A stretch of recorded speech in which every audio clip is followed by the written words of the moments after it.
Hello po mga kababayan, si Dante Maravillas, Bicolano vlogger, broadcast journalist from Albay.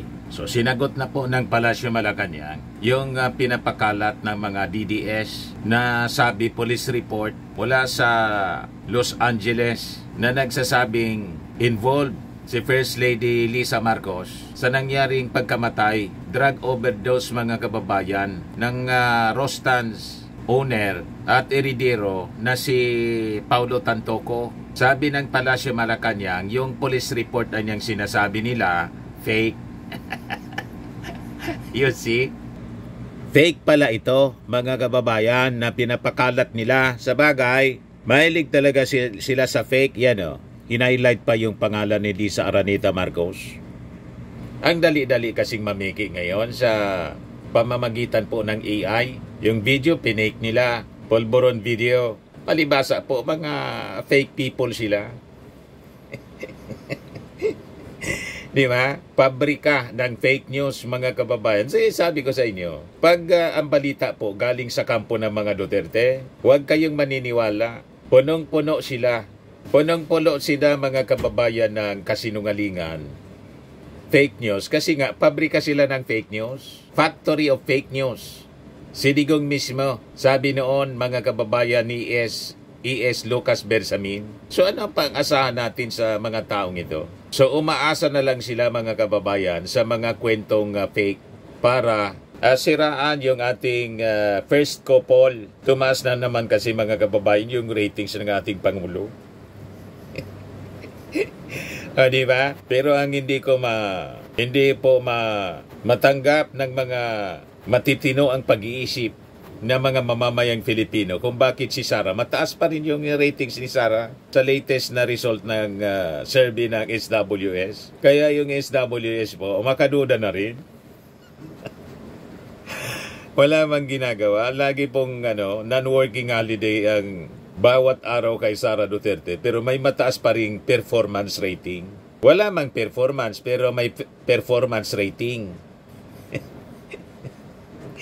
Di ba nakakaduda po? Talagang manipulado ang mga survey firms. Surveys ng mga survey firms. Ngayon po, hindi nakapanipaniwala. Kaya kahit mataas yung ratings ng ating Pangulo, hindi pa rin tayo makumbinsi.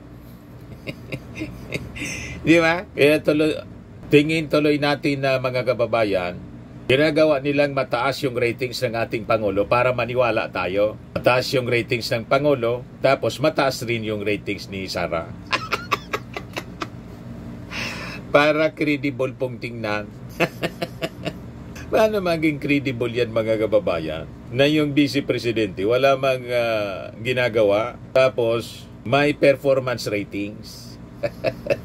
Anyway, hindi yan yung topic natin. Kundi ito pong statement ng Palasyo Malacanang na yung police report daw alleging involvement of the First Lady on death of Paulo Tantoco doon sa LA, fake daw yon. So fake po itong pinapakalat. Sa bagay, walang butas eh. Dapat may butas. Sabi ni Bato de la Rosa, ito authentic ito. May butas niya eh. Di ba yung investigasyon ni Bato de la Rosa? Sasabing may document daw na nagpapatunay na yung ating Pangulong Bongbong Marcos nasa lista ng PDEA. Ito niya, may butas.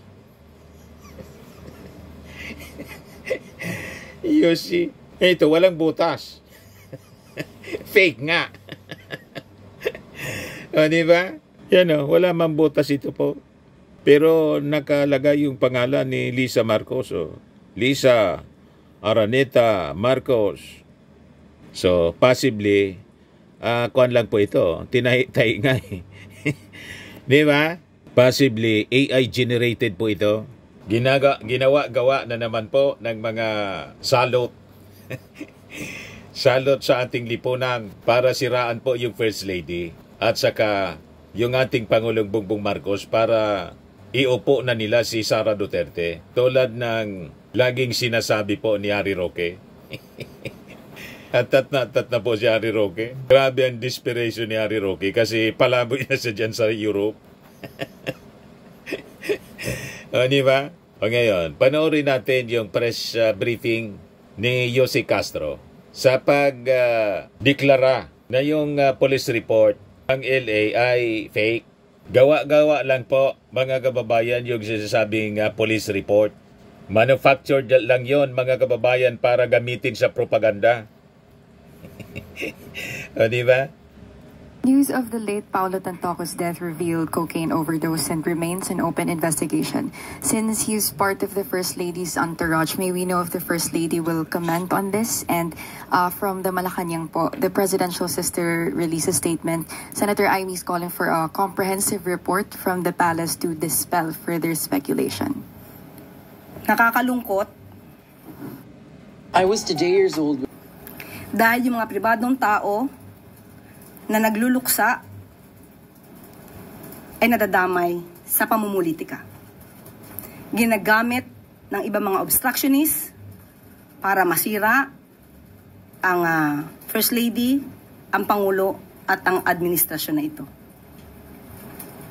Nakakahiya ang kanilang mga ginagawa. Unang-una, si Mr. Paolo Tantoco ay hindi po kasama sa official entourage ni FL o ni First Lady ng unang ginang. Nakakahiya dahil gumawa sila ng peking police report. Naturingan journalist, mga dating spokespersons, hindi marunong mag-imbestiga ng sarili. Hindi sila nagiging journalist, kundi nagiging propagandista ng kanilang mga sinusulong na interes. Ang sinasabing police report na naipost sa Facebook ay isang malaking kasinungalingan. Kahit kayo po mismo ay maaaring mag-imbestiga sa nasabing lugar, sa Beverly Hills Police Department, para malaman nyo na yung nilagay sa Facebook na may guhit na color pink, kung di ako nagkakamali, ang parting yun ay dinagdag lamang. Nag-start ang mga salitang, and I quote, "and the cause of initially suspected to be drug overdose," up to the word Miro, yan po ay dinagdag lamang. Ito ay mga gawain upang masira ang unang ginang, ang Pangulo. So, dinagdag lang ito, mga kababayan. And Alexa Miro. Ito, dinagdag ito lahat. Yan o. Tampered yata talaga o. AI. Generated siguro to, mga kababayan. Tapos, hinighlight sa pink yung pangalan ni First Lady Lisa Marcos. At ang administrasyon na ito para sa pampersonal na interes. Tandaan po natin, ang unang ginang po, nung siya ay nasa Los Angeles, ay meron po siyang security service na provide ng US. At meron din po siyang kasamang PSG. Hindi rin po siya nag-stay sa nasabing hotel ni Mr. Tantoco. Iba po ang kanyang hotel. At meron po siya mga activities March 8. Kung pwede po nating maipakita sa monitor. March 8, makikita niyo po sa screen na mayroong konsyerto para sa Filipino. Makikita niyo sa larawan din, Secretary Cristina Frasco. March 8 yan ginanap, hapon hanggang gabi. Papaanong masasabi ng mga obstructionist na to, ng mga fake news peddlers na to, ang patungkol sa nakita nilang mga tao doon sa vicinity? Kaya po yan ay dinagdag lamang. Nandito naman po yan sa Facebook ng Unang Ginang. Pero kahit ito po ay nasa Facebook at ito po ay nai-report naman, pilit nilang binabago ang kwento at nakakalungkot dahil kapwa Pilipino ang kanilang niloloko para sa kanilang personal na interes. So muli, sa mga journalist na nagpapanggap na kayo journalist, pero lumalabas na kayo propagandista, maawa po kayo sa bansa. Maawa po kayo sa taong bayan. Huwag niyo pong lokohin ang mga Pilipino. I think ang minimin niya, mga kababayan na journalist, si Bobby Tiglao. Yan nagpakalat niyan dito. Propagandista na po, mga kababayan. Last July 12, the country commemorated 9 years of the arbitral ruling.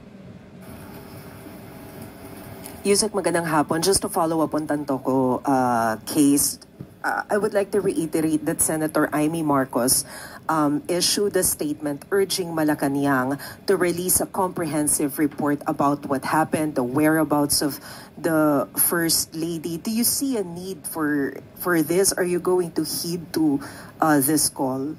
Nagsalita na po ako ngayon. Pinaliwanag na po natin lahat ng mga katotohanan. So, wag po tayo kasing maniwala masyado sa drama, sa gimmick, sa gawa-gawang kwento. Siguro din tayo po bilang miyembro ng media, kaya din po natin alamin kung ano ba talagang katotohanan dito. So, sinasabi ko na po, yung police report na yan, it's a fake document. Pero how's the First Lady, Yusek? Walang... Okay lang siya. Alam niya kasi po yung katotohanan. Sa totoo lamang po ayaw niya sana ito nang lumaki pa dahil ang administrasyon na ito ay para ipakita ano bang ginagawa ng Pangulo, anong trabaho ng Pangulo, at paano ba kami magtrabaho para sa taong bayan. Pero pilit na ginigiba, pati ang Unang Ginang, para maapektuhan ng Pangulo at ang kasalukuyang administrasyon. Pero wala pong ikinababahala ang Unang Ginang dahil alam po niya ang katotohanan at makikita mismo ang mga records na yan. So, ang dapat mabahala dito, yung mga naninira sa kanila dahil hindi nila magigiba sa gamit na to, ng mga fake news na to, ang administrasyon na ito. O ngayon, iningan rin na mga kababayan si Yossi Castro sa tumaas na ratings ng ating Pangulo. Kung ano yung masasabi ng Palasyo Malacanang. Good afternoon, ma'am. Ma'am, tumaas po yung trust rating ng Pangulo noong May 38%, ngayon June 48%. Ano po yung nakikita nating factors na nakatulong para po tumaas yung trust rating ng Pangulo despite po ng political noise at pamumulitika laban sa kanya at sa administrasyon po? Oo nga, no? Kahit na sobrang panggigiba sa kanya ng mga obstructionist na ito na walang magawa kundi manira na manira at hindi makita magagandang trabaho ng Pangulo.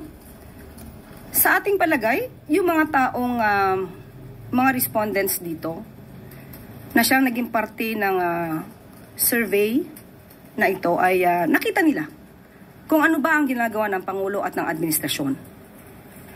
Pero tulad po na sinabi natin, masaya naman na nakikita na po ng taong bayan ang ginagawa ng administrasyon. Pero muli, uulitin po natin, ang numero po ay hindi po magiging factor para sa Pangulo na magpakampante dahil kahit ano pa pong numero ang lumabas sa survey, tuloy-tuloy lang po ang ating Pangulo at ang administrasyon na to na magsilbi at magtrabaho. Numbers lang naman ito po. Kasi ma'am si VP Sara po, 61% ang trust rating niya. Ano po kayang gagawin ng gobyerno para man lang makadikit doon sa trust rating ng... Wala po kaming gagawin kundi magtrabaho.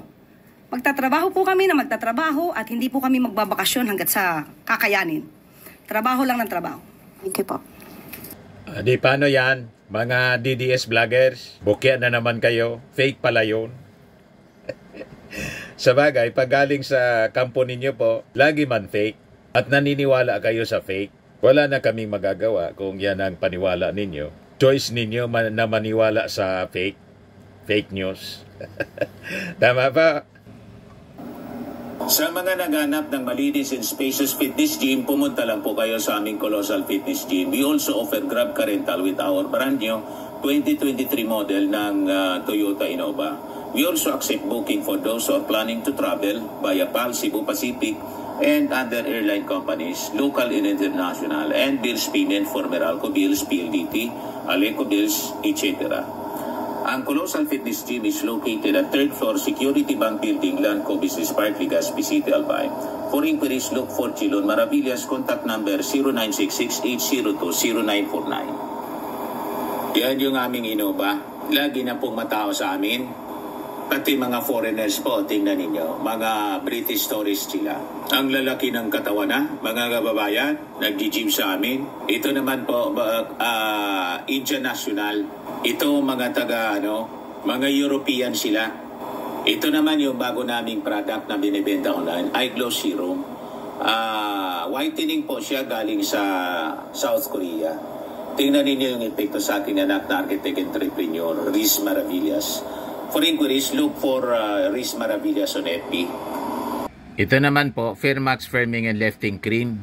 Mainam po ito sa mga pains at paninigas na mga kaso-kasuan. Ito po, Automax Radiant Serum. Sa mukha naman yung application. Anti-aging po siya. You will look 10 years younger than your age. Ito naman po, yung bagong product namin na ini-endorse ni Maritoni Fernandez. Isang cancer survivor.